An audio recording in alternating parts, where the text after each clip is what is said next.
เมื่อเช้านี้ได้ไปเลาะตลาดที่ลูกค้าบ้านตลาดเป็นตลาดร้านสดที่แม่ค้าในค่ายเขาจะเอาค่ายอาหารพื้นบ้านก็เลยได้เห็นเอียนก็เลยซื้อเอียนต้มยำเอียนต้มส้มต้มยำเอียนก็ซื้อจะมีผักกระดิก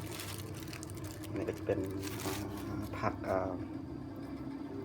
ยังบ่อันนี้ส้มปอน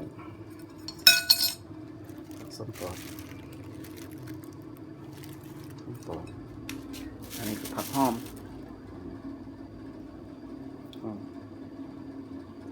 แล้วก็จะมีหอมบัวที่จะเห็ดละเอียด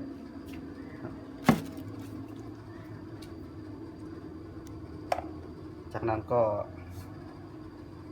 เครื่องปรุงก็บ่มีน้ำลายเกลือเป็นนัวแล้วก็มะเขือ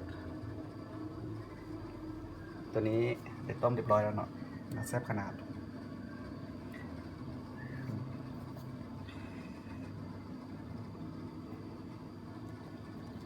เป็นตะเกียนกับพี่น้องแบบนี้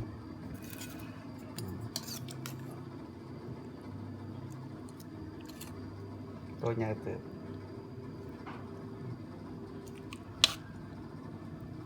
ซิมเบิล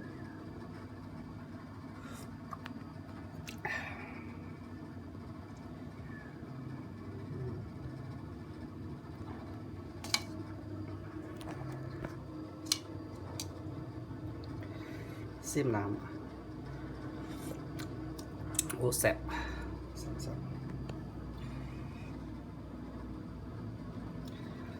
เลยฝาก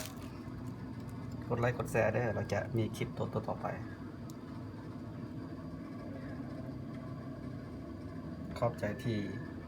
ทุกท่านทุกคนติดตามได้